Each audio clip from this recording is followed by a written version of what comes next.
Let's see how we're going. Oh, there we go. You're going to get a notification? I know, I'm like, So, not yet. not yet. How's everybody doing this evening? Here it goes. It's kind of one of those days, hasn't it been? It seems like old hot muggy day. I know when you sit in the air conditioner all day, you don't feel You don't feel that. You could come out and sit under a tree out the community Well, I college sat on and the front supervise porch and us. got 3 mosquito bites, so I get it on with it. We whew. The Lord has blessed us at work, but we're a little bitty tiny teeny crew now, so there's not many of us to do all this work. So, but, if you have your prayer list tonight, I don't know if the names I sent you, Lana and Dodie, I don't know if any of that got on there, but thank you. Thank you. Kimberly helped Nipper. Yes. Was on there is Kimberly Nipper. Okay, yeah. And the other one, DePoyster. Yes. She's on there. Yep, I see it. Thank She's you. on there. Thank you for putting on those. I have to be tomorrow. I have to be in Metropolis at 6 a.m., which is horrible, but you know, for me, but so I'll be in and out fast, hopefully. I was last time anyway. Our Bible school is getting close, and I think it's really coming together. I'm excited. Continue to pray for that as well. Any updates? Anybody got any updates? I talked to Betty today. She was up here. She came over to get some tape. And I asked her about Daryl Munsell, derail. Mm-hmm. I spelled his name wrong and I looked it up twice. He is still in ICU. She said he was in a private type ICU Uh-huh. so that his wife can be with him. But he has broken all of his ribs but one. He broke a leg. He's got several broken bones, and he said they're having a lot of trouble with blood pressure and fluid. I guess congestion. He has COPD. Wow. That might have been what caused the accident. It was a coughing fit. You're supposed to pass He out. passed didn't you? out during the coughing fit, hit a tree or something head on. Up on Cox's Hill, a bottom. I don't know where it is. She said, told me that hill, Cox's Hill is what she told me. Susie told me today that Betty last knee she just got put in, is being rejected by the body. They're gonna have to find a spot to go in and put another one in. Who's? What? She said Betty. Me? Miss Betty? her knee? Yeah. They have to have The last it knee is no good. Oh my gosh. Body's rejecting it. Yeah, that's always happened with Jane, you know, they thought they were gonna. That might explain why she's been having Jane said, Knee swelling up. all the other troubles and Yeah. everything. She said, Well. and they put her on antibiotics now. She's They had to taking. do that with well, I Bill know Sharper. they had They had to do Bill Well, Sharper. man, oh man. Because he was allergic to it. I had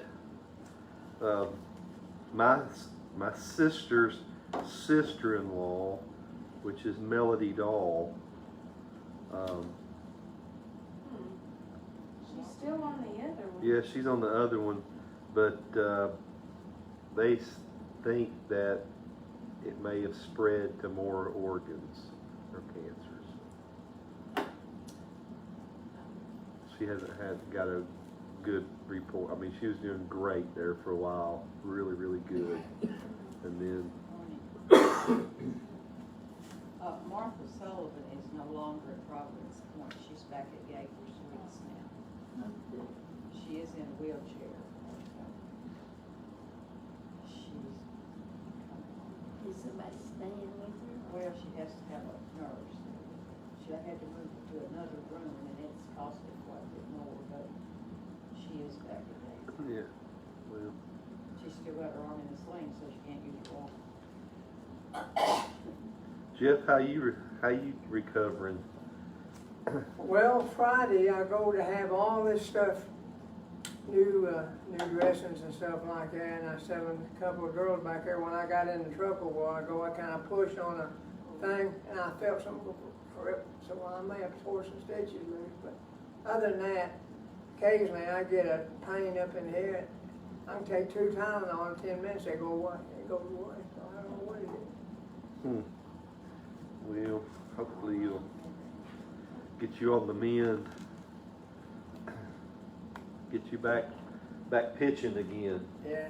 I got 1 more week to go though. This week I see the nurse, next week I see the doctor. He's off this week. Okay. Okay. Anybody talk to Miss Hazel? She's been on my mind a lot the last several days. I don't know if anybody has talked to her or checked in with her. Or... I think Mary Lou talks to her basically quite a bit. Okay. And she's just about the same. She's not yet got out and done anything, went anywhere. Little Hudson, I think he's been had some several setbacks. Just he seems to kind of be having a little hard time the last couple of weeks. He's got a bacteria, yeah, tick line. yeah. That's He's had a rough couple of weeks. yeah.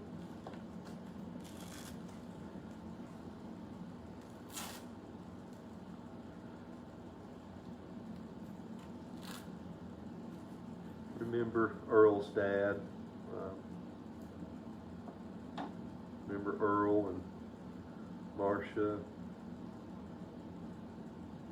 Earl's mom. It's all real hard. Extremely hard on her, not kind of understanding what's going on. So continue to lift him up. Our ministries that we support, a part of. Remember them. I think we had two new kids register for Bible school today through the meal program.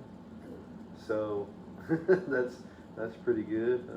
Been giving out some Bibles too. I'm about to replenish the Bible supply because they gave out some Bibles and stuff. People asking for them if they can have them. Like, no, you cannot. That's just for please. You take all you want. Yeah, we'll get more. So it's been a good thing. I'm really thankful for our Bible study group started Sunday. We had 10. Everybody was Amen. so excited. And the DVD player work for you? Yeah, everything worked. Woohoo! Took me Yay! to get it going. But Well, yeah, oh, that's but awesome. Everybody seemed to be excited and asking questions, discussing, and I was excited about the way it started off. So. Very good. Very, very good. Well, I'm excited. I've planned. I'm in for a fall revival in October. I'm like got my evangelist and I've talked to a worship leader and I've got ideas and just I'm excited about it. Ian Carrico. I don't know if you know. Ian was pastor at Beulah Baptist and for 10, 11 years and a good friend of mine, but he works for the KBC now with the evangelism in the evangelism department, and I asked him if he'd come and be our evangelist, and I just got some stuff planned for that week. I've already asked Lana questions, and but I saw Ian's picture on Facebook talking about something. yeah, he did like a news kind of feed today where he's talking about just different evangelism methods and kind of what he does. But he took that church. Well, God took the church, but he led. As pastor, they really grew under his leadership, and I've done a few things out there with him. But I'm excited. October 24th, I believe, is the Sunday. 24th through the 27th. I think that's the right dates. So we're looking at get a few more things and nailed down. We can start putting it on our prayer list. I want to do some stuff leading up to it, and think about, you remember all the cottage prayer meetings you used to have in homes and stuff? I'm thinking about dialing it back and maybe doing some of those as well. It's kind of really been on my mind, and just really, I think some good things have come out of that. I remember those as a kid, going to people. I just like going to people's houses because my friends were there. We could play. Like, wasn't a lot of praying going on for us kids. Well, it's like playtime, but I got some ideas and pretty excited about it. So I think it'd be good to host that and have that. The goal of the KBC is to have every church do a revival in the year. So really, they have several different things they try to kind of, focuses and stuff. The gospel in every home's one of them, and one of the things is have a revival. Every church have a revival. So I'm excited about that. But I just want to let you put that on your prayer list. There'll be more information come out about that as it gets a little bit closer. But we've got the dates narrowed down. It's in the works.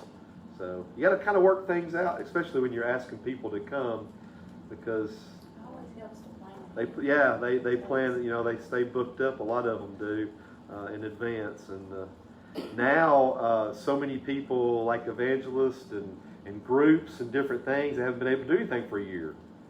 And so now that they can, everybody's snatching them. They're trying to get them. So kind of got to get your name in the pot early. So, but I'm excited about that, and coming up this fall. It'll be here soon, right? Certain thing. Any more additions to our prayer list, or any more updates? So you don't have to put her on there, but Sydney's been sick for, a little over a month. At first she went and they told her she had GERD. She was having felt like she was having some obstructions in her throat. Uh-huh. And so she took medicine for that, and then she was still having problems or whatever, and then they went and they tested for mono. And so she went back to the doctor today because she was swelling in one of her lymph nodes under her arm, and said the doctor said, well, maybe it could have been the mono reactivated. So she's been, and that's really all they've done is just told her, yeah, it's mono, and that's. And Scott was tested for mono, and they said he had antibodies as if he'd had it, but he been working the other day and he got sick to his stomach, had to come home, he throwing up, carrying up. Well, And then Marshall's been sick with some kind of respiratory deal too. It's still running fever today. It's just this afternoon. So. remember those guys for He's dealing sure. with some work stuff too. What's that? He's dealing with some work. Where's this stuff Scott is too. you? Yeah.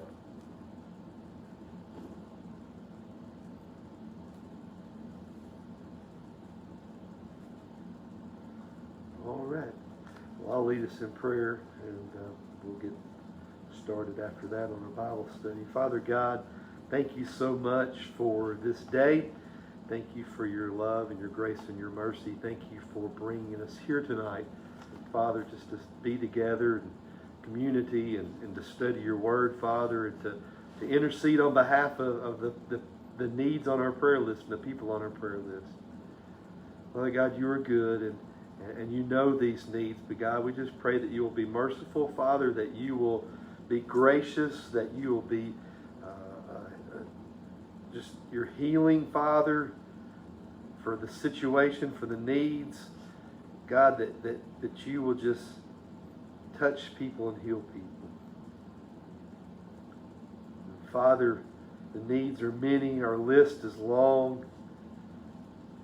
But Father, you're a big God, and you have it all in your control. That's the best place to be, is in your control and in your hands and under your protection. Father, just be with them, meet their needs, meet their physical needs, Father, meet their spiritual needs, meet their financial needs, because a lot of these things are expensive and they have great cost to them.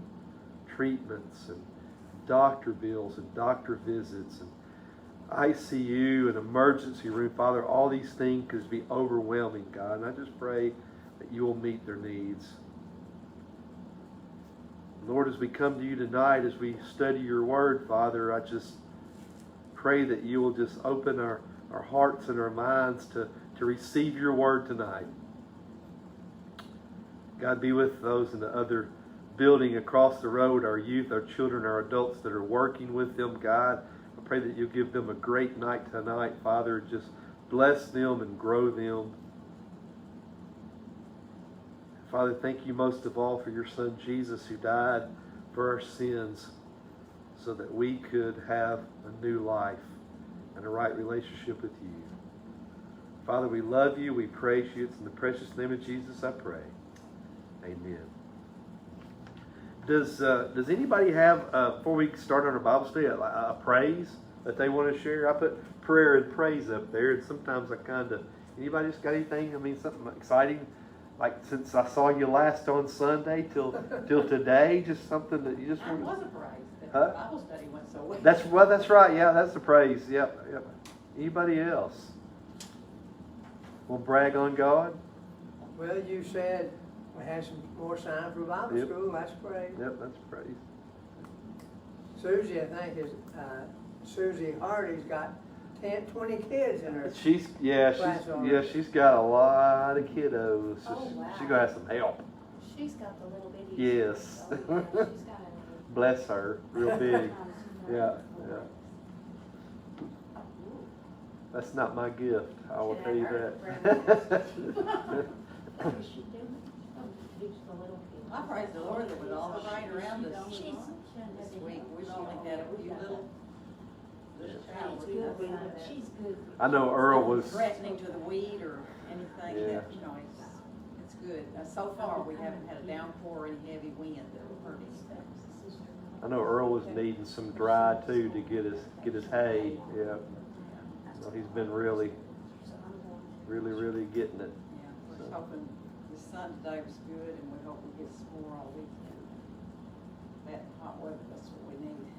That hot weather, coming. woohoo! It's We praise the Lord for hot weather. That's right. Everybody at work, they hate me because they're like, it's so hot out here, and I'm like, yes, it is. I've got 9 little green tomatoes. 9 green tomatoes. How about that? We need to. I don't have any, so.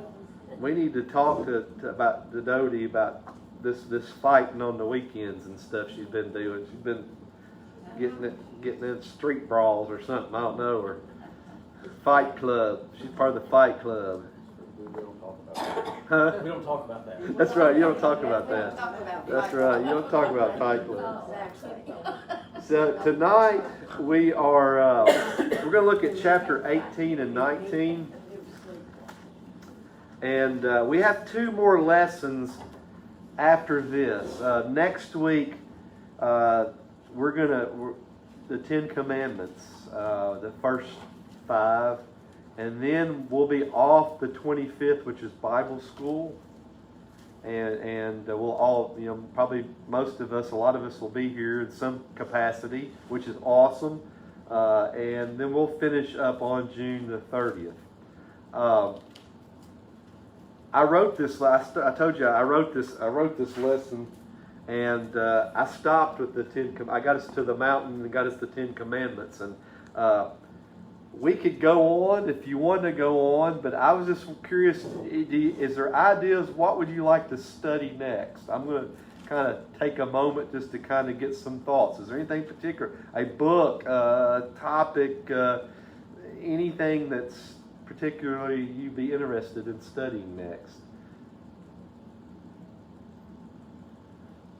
Well, can we think about it and tell you next week? Sure. You like Joe? You're doing that in Sunday school. Yeah, that's, I don't know. Yeah. He's popping up everywhere. Job is popping up everywhere. He is in my Him in Sunday school. Yeah, I know. I've had a question or two about Job from Sunday school already. I'm like, that's your teacher. No. That's a But it's very, Yeah. that's a lot. yeah. There's a lot there. Yeah. And that's, that's kind of like with Exodus after we got the wandering, and there's 20 more chapters in Exodus after chapter 20. There's 20 more. And I've kind of been hitting the highlights really. And if there's like something that you want, that we say, hey, I'd like to know a little bit more about this, or can we spend some more time on that? I don't have a problem about, going back and maybe catching that as well. The bigger, broader books have a tendency, I kind of teach them more as like an overview kind of thing than I do like when I got into the letters, like Paul's letters where you're dealing with like 4 chapters. You can really, really break them down and make multiple lessons out of it. But think about that, and if there's some ideas that you have, we can. I mean, I certainly don't mind rolling on through Exodus to finish it up, but most of the time you can do, like we've been doing. We've been doing like 2 chapters, and I know we've been kind of just hitting the high spots, but I hope you've enjoyed it. I like it. I don't know, it's just a neat storyline, but chapter 18. I call this when Moses reunites with his family. I don't know if you remember that song from 1979, Reunited and It Feels So Good. Peaches and Herb, by the way, was the group that sang that. So Moses is reunited with his family. Let's go ahead and read that. Let me see what I want to read to.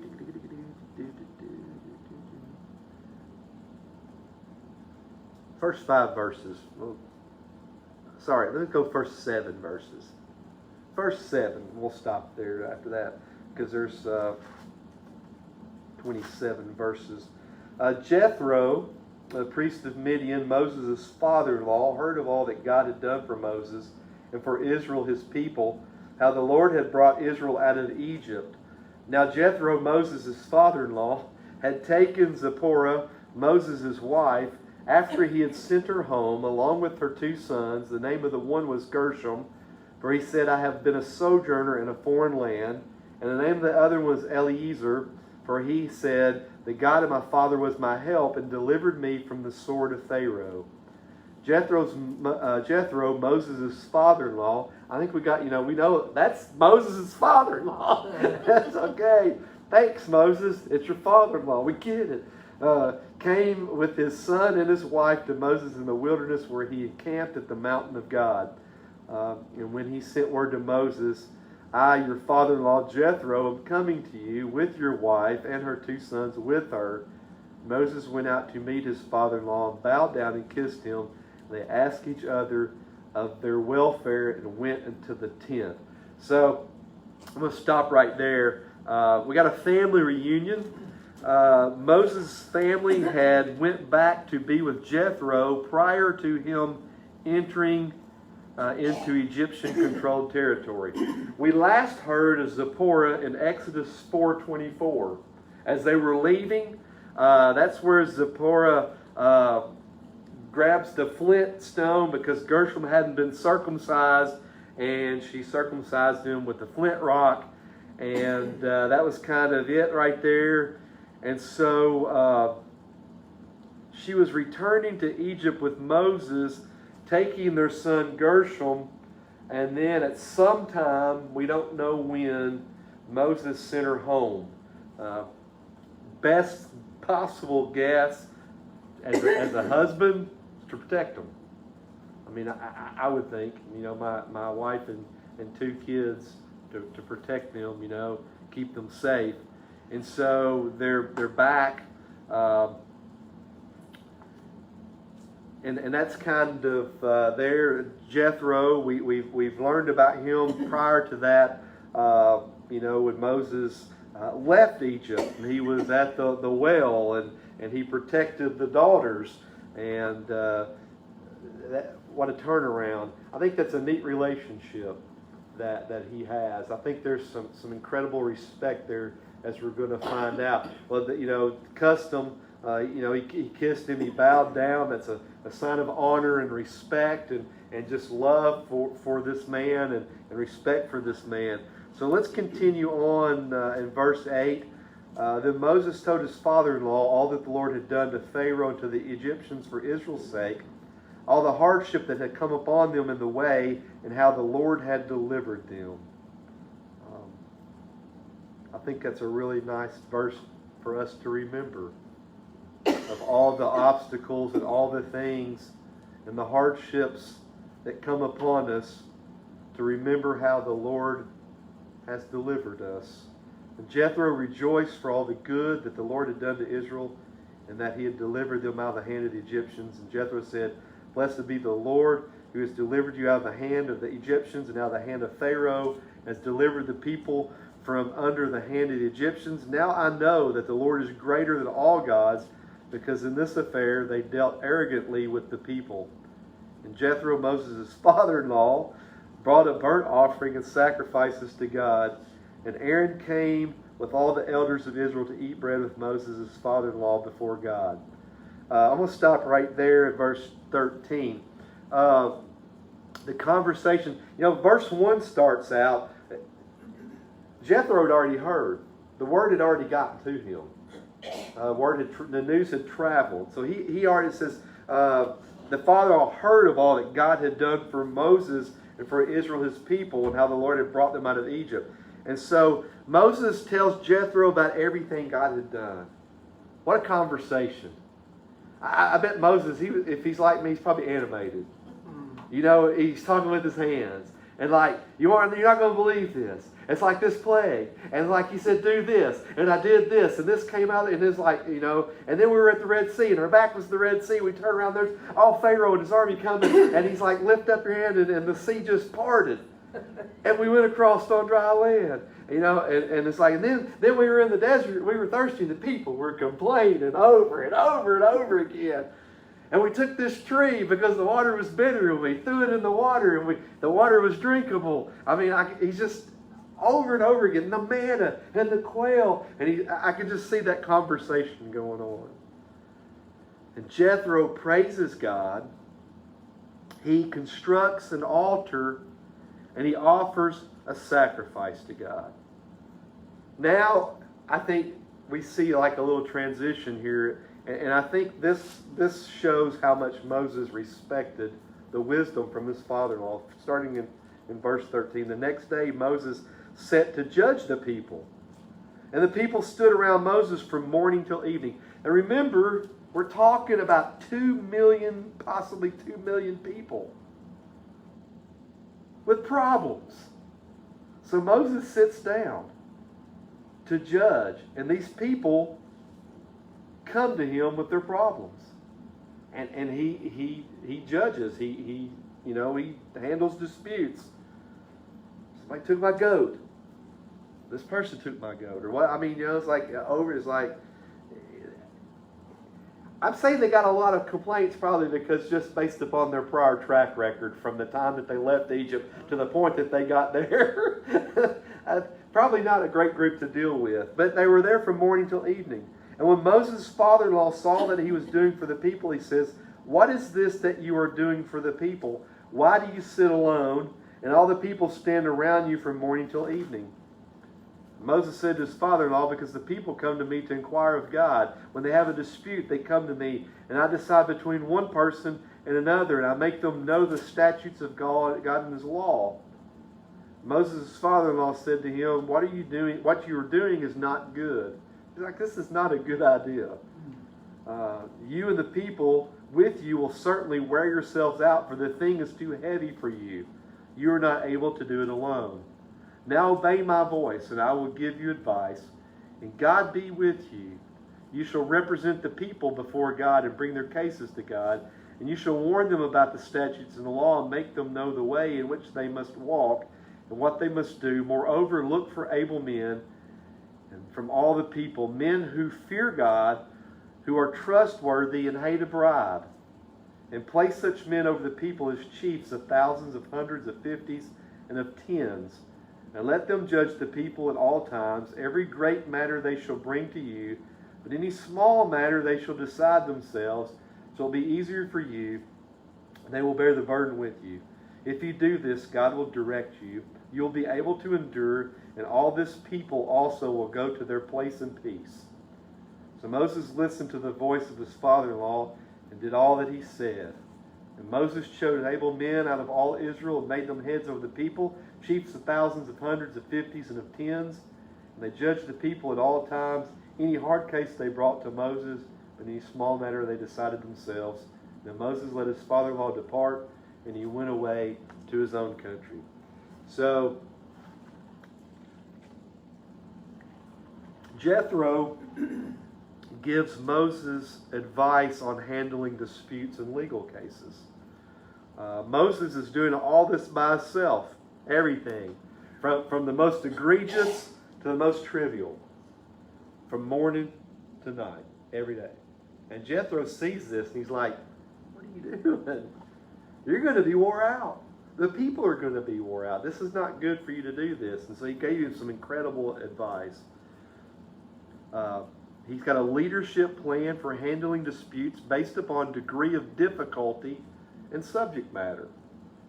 He said the really, really hard, difficult ones, they come to you, Moses, but all these other ones based upon their degree of difficulty or the matter, let these other people. And you're going to, there's some qualifications for these men. They must be men of ability, able men who fear God. They must be men of godliness, such as fear God. They must be men of God's word. They must be trustworthy, men of truth. And they must be men of honor, hating bribes. Because here's the thing, I'll give you some money if you rule in my favor. And that was sway the judge. And so he said, these men have to hate bribery. They have to, they got to be trustworthy, honest, fear God, hate a bribe. And so Moses follows his advice, which is pretty good. And then we find in verse 27 that Jethro returns home. So anything anybody want to add to that? Share? Throw out? Well, Jethro was Moses' father. That's I know. I didn't get that, Jeff. That's kind of like, it's funny because when I read it, I've read it a bunch, but just like as I was reading it, then I'm like, maybe he repeats that a lot. Yeah. But we do, it's true. I think just an interesting little side note that has to do with the names of Moses' children. And I think it relates to Moses' transition of where he was and where he'd gotten to. Gershom, his name meant a stranger there. I have been a stranger in a strange land. And then Eliezer, his name means God is my help.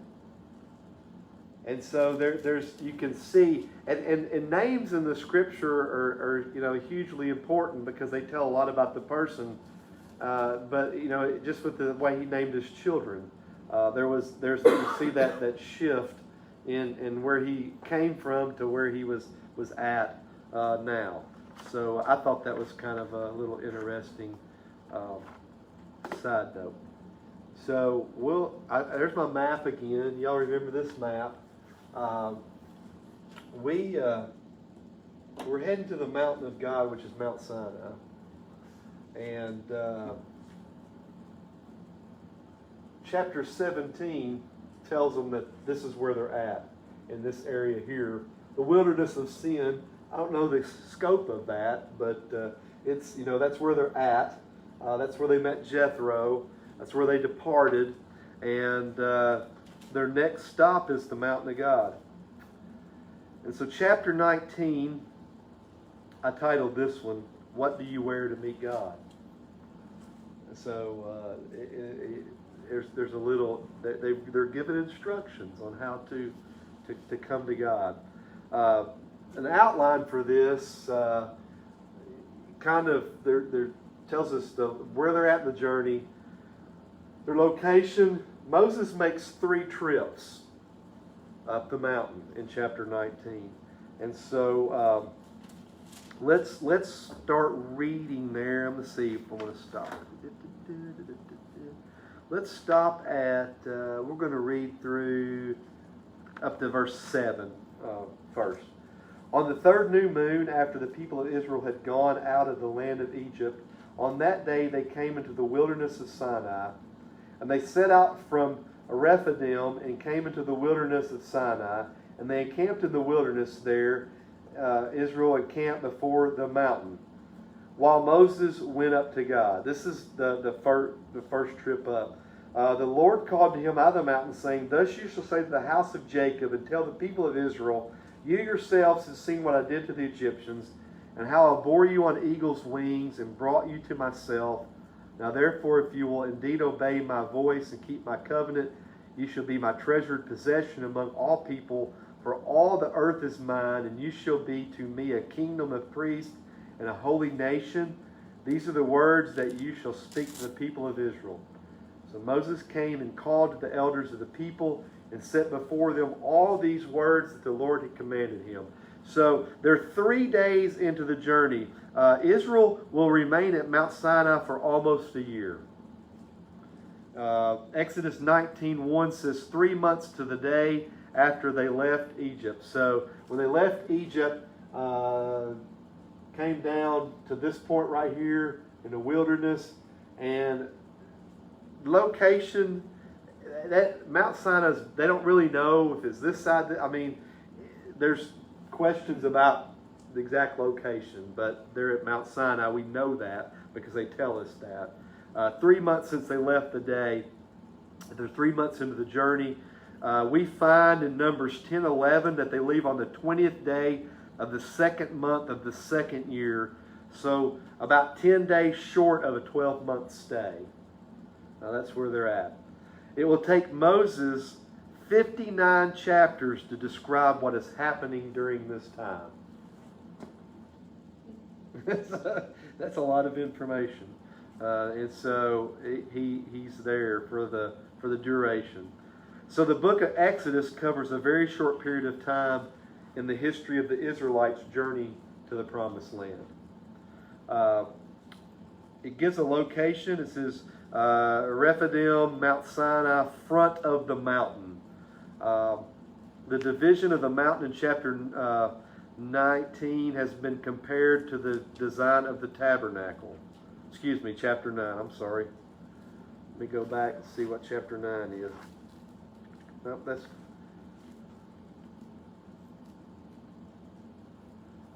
a typo in my notes, and I apologize for that. I will read the note though. I'll have to get the reference. But the division of the mountain. Well, it's chapter 19. It's not. Sorry about that. You ever have those moments? No, we don't have. When your mind shuts down for just a brief second. Yeah. The division of the mountain, because we're going to get a division. The division of the mountain in chapter 19 has been compared to the design of the tabernacle. The 3 parts, the summit or the top of the mountain to which Moses alone had access, corresponds with the most holy place. Aaron, Nadab, Abihu, and the 70 elders, Exodus 24, 1 through 2, have access to the mountain, but not its summit. It corresponds to the area outside the Holy of Holies. And the people stay at the foot of the mountain, which corresponds to the outer court. So that's kind of symbolic there. Moses makes 3 trips. He goes up in verse 3, down in verse 7. He goes back up in verse 8, down in 14, up again in verse 20, back down in 25. He gets all his steps in for the day. He's probably got some good calves and thighs on him too, from stepping up. So, verse 3, he goes up to the mountain for the first time, and God has a message for the people. God here is reminding the people of how he delivered them. How he swooped down like an eagle, hovering over them and carrying them to safety. I love that. I bore you on eagle's wings and brought you to myself.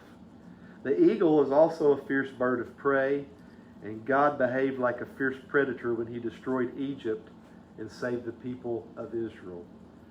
And not only are the Israelites to remember what God has done, but that this is not a free ride. Something is expected of them. That's why God says, so now if you obey me and keep my commandments or my agreement.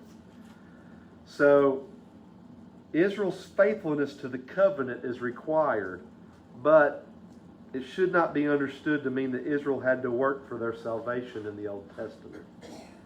The Israelites are not to keep the law in order for God to save them. He's already done that. He saved them when he brought them out of Egypt. The law is what is expected of them now that they have been redeemed. The people do not earn their salvation, but once saved, they are obliged to act in a manner worthy of their higher calling. This is true in the New Testament as well as it is true today. We don't work for our salvation. We are saved by grace. It is a free gift. But there's requirements for believers, to follow his statutes, to live like Christ. Matthew chapter 5, 6, and 7. The Beatitudes, the Sermon on the Mount. That's what's expected of us. That's how we're expected to live our life now that we're saved people. The law doesn't save us. The law points out the sin. We can't keep the law. But there's expectations. He's letting them know that obey me and keep my agreements. He says, if you will indeed obey my voice and keep my covenant, you shall be. You shall be my treasured possession among all people. Verse 6 says, you will be my kingdom of priests, a holy nation. They were not to be a people unto themselves, enjoying their special relationship with God and paying no attention to the rest of the world. Rather, they were to represent him to the rest of the world in an attempt to bring the rest of the world to him. That fact is true today about the followers of Christ. That's why the details in all the law in Leviticus, the dietary laws, those things, you're to be set apart. You're to be an example. You're to be different than the pagans because you are my kingdom of priests, a holy nation. Israel would be an example to the people of other nations who would see its holy beliefs and actions and be impressed enough to want to know personally the same God Israel knew. The second thing, Israel would proclaim the truth of God and invite people from other nations to accept him in faith. 3, Israel would intercede for the rest of the world by offering acceptable offerings to God. And 4, Israel would keep the promise of God, preserving his word already spoken and recording his word as it was revealed to them so that the rest of the world for all time could benefit from the truth of the Scripture. So there's a purpose for the law. God's getting ready to set that all up. This is kind of like the starting point of all that. So Moses in verses 7 and 8, he takes the message back to the people. The people agree. All the people answered together and said, all that the Lord has spoken we will do. And Moses reported the words of the people to the Lord. So verse 8, it's like, yes, we'll do that. And so Moses goes up the mountain the second time. Verse 9, the Lord said to Moses, behold, I'm coming to you in a thick cloud, that the people may hear when I speak with you, and may also believe you forever. And when Moses told the words of the people to the Lord said to Moses, go to the people and consecrate them today and tomorrow, and let them wash their garments and be ready for the third day. For on the third day the Lord will come down on the Mount Sinai in the sight of all the people, and you shall set limits for the people all around, saying, take care not to go up into the mountain or touch the edge of it. Whoever touches the mountain shall be put to death. No hand shall touch him, but he shall be stoned or shot. Whether beast or man, he shall not live. When the trumpet sounds a long blast, they shall come up to the mountain. So Moses went down from the mountain to the people and consecrated the people, and they washed their garments. Take a bath and wash your clothes and get ready to receive, right? Take a bath, wash your clothes, get ready to meet God. These verses, and on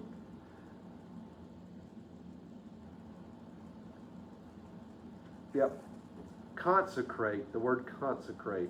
Some versions, or your translation may say preparing themselves. I don't know, does anybody, what's some other people consecrated? Verse 14. Verse 14. Consecrated. Yep. Has anybody got anything different? Okay. I'm sorry, what verse? 14 for consecrate, consecrated, preparing them. Sanctified. Sanctified, okay. That's his too. Sanctified, all right. Consecrate means to make holy, which that's what sanctify means, to make holy or to be set apart, which in turn translates making acceptable to be close to God. So they had to get ready for that. They were to take 2 days to make themselves spiritually ready.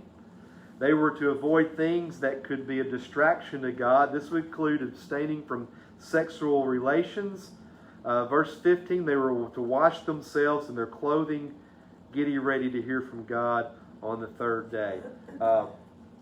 Verse 15, I stopped at 14, says, he said to the people, be ready for the third day, do not go near a woman. So, don't go near a woman.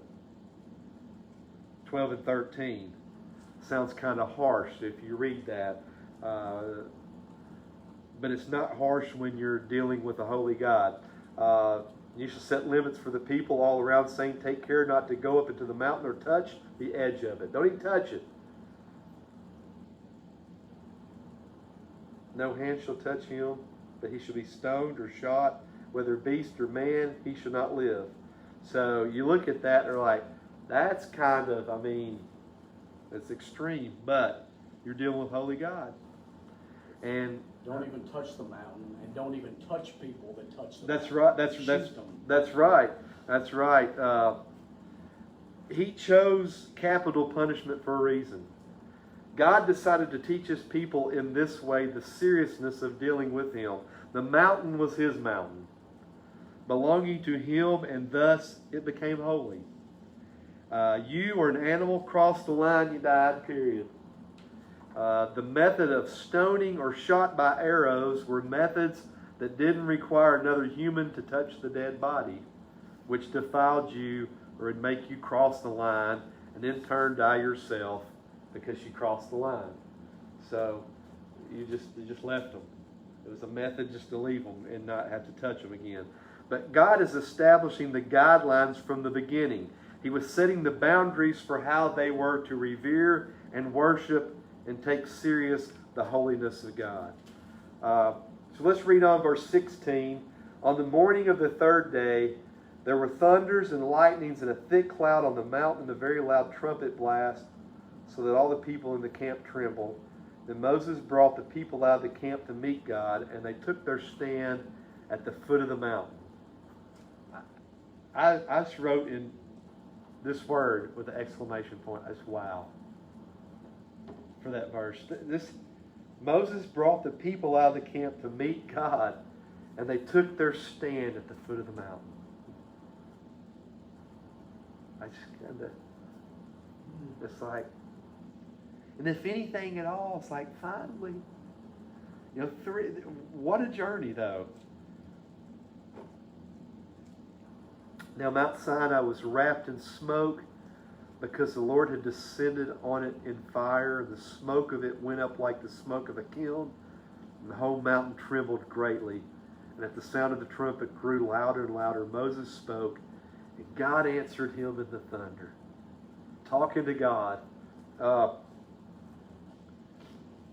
going to stop right there for a minute.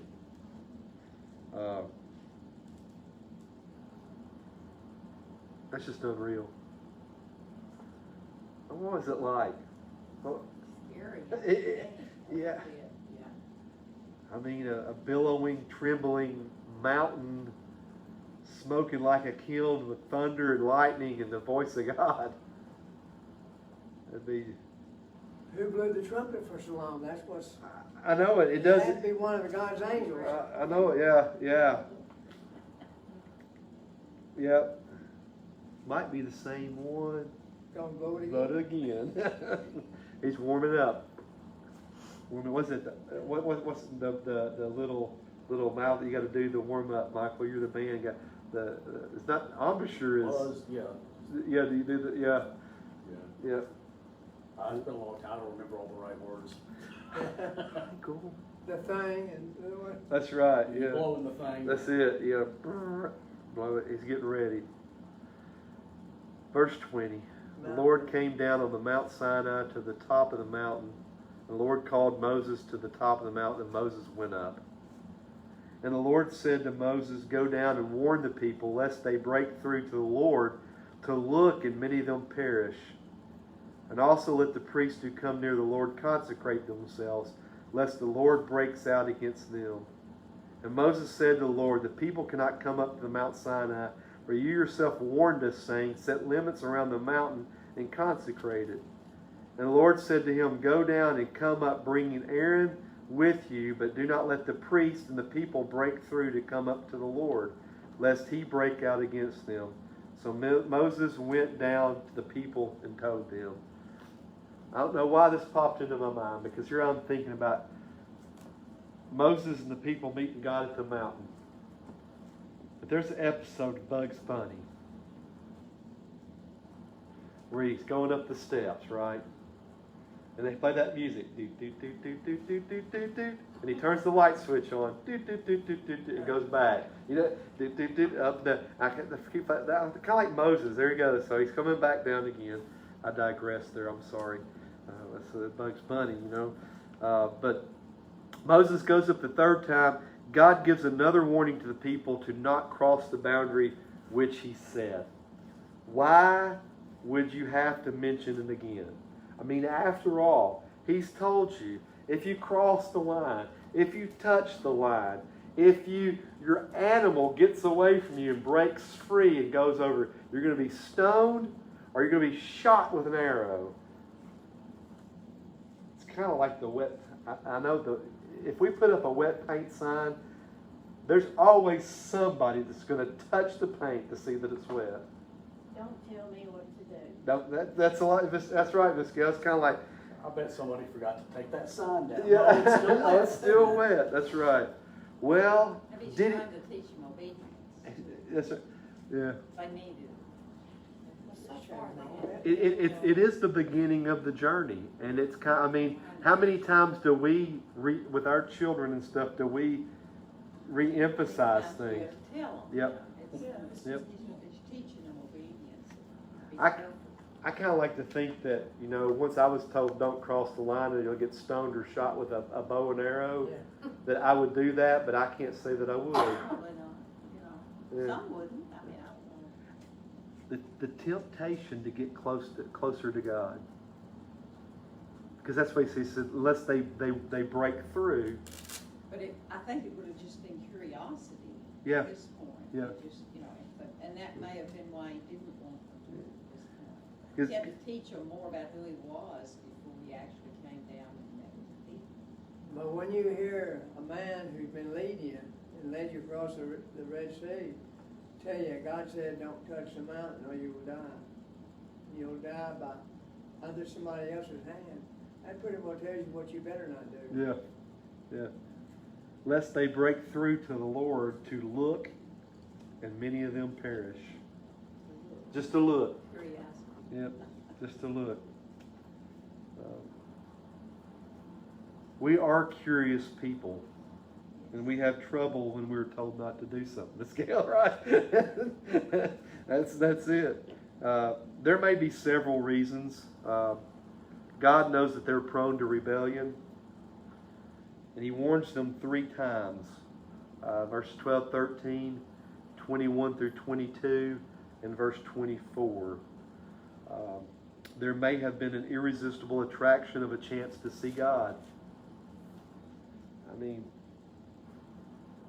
if celebrities, I mean, you know, a chance to see an athlete or something, a glimpse of somebody famous, I mean, even in our culture, we have that desire just, to see somebody famous. Many Israelites were naive theologically. They had no understanding of God or the things of God. Yeah, and they probably thought God wouldn't see them. Yeah. God wouldn't, who's gonna know if I happen to look? You know, That's part of it. Yeah. yeah, who's gonna, God. Yeah. And you think about, okay, you said a while ago there were probably over 2 million people, is what you said. I mean, maybe the word needed to get around, so God's given them plenty of time. That's true, to yeah. get this information out to everybody. 2 million people's a lot of people. That it is. I That can is. imagine. So, maybe they needed to wait, tell 3 times, give it time to spread throughout the group. I can't see how Moses could have spoken to 2 million people at one time. I mean, I know God can do anything he wants to, but how did he gather 2 million people and speak to? I mean, Well, it's somebody else had to tell It's them right. too. It's the leadership that he established leaders that with each clan. Well, that's Jethro. what I'm Yeah, saying, you got to have that time those to. leaders had Yep. to have time to Yep. get it to the groups. Yep. I'm still, Leslie, I'm thinking about the one chief that has the 10,000 people he has to listen to every day. It's what it's like, you can't listen to all these people, so break them down into smaller groups. That's still, 1,000 people, still a lot of people, complaints disputes to listen to. And there's another thought here. It says, many in the group were new to Israelite traditions. Because a lot of people left Egypt. Newborns. Mhm. Yep. A lot of newborns in the group too. Yep, there is. Aaron is mentioned in verse 24. This is a preview, if you will, for Aaron. Only the descendants of Levi, only Aaron's line may enter the Holy of Holies in Leviticus 16. Ask him to come up. God's intention is for Moses to hear the 10 Commandments. This command to get Aaron may not mean that Moses was immediately going to get Aaron and bring him up. But in Exodus 24, 1 through 2, we learn that Aaron and 2 others, along with the 70 elders, must come up and worship closer to God, past the point of the people, but not where Moses can go. So in 24, 1 through 2, come up to the Lord, you and Aaron, Nadab and Abihu, 70 the elders of Israel, and worship from afar. Moses alone shall come near to the Lord, but the others shall not come near. The people shall not come up with him.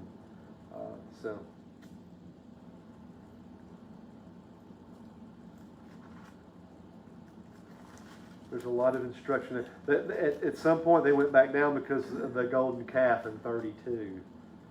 But if you think about him being up there almost a year, I mean, sometimes we cram that story together. We think, oh, he went up there and got the 10 Commandments, and he just went up there and he'd only been gone for just a little bit, and they built this golden calf. Well, he'd been up there for a while.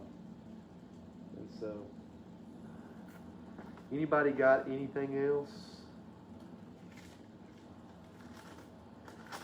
Jethro, Yes, would, that's what people call me at work. That was Moses' father-in-law, by the way. I was reading here, and I noticed that he mentioned about Israel's God. Was Jethro, he was a Midianite, but did they believe in the one true God? The things I read about Jethro is, yes, he was a true priest, and I think it was based upon Moses' trust of him. But there still was, they still lived in a time of multiple gods, and that influence as well. So that's what, that's just what I was wondering, Yeah. because it showed that now he could see Israel's God, and so I just was wondering. And we don't have the information, but I mean, it's possible that he had, they could worship other gods as well. But whatever the case is, that right there solidified it for him. And when they parted ways, he was convinced that, that was it. There's only one. But, most everything I've read about him, and the commentaries, they seem to think that he was a legit priest, he wasn't like, you know. So.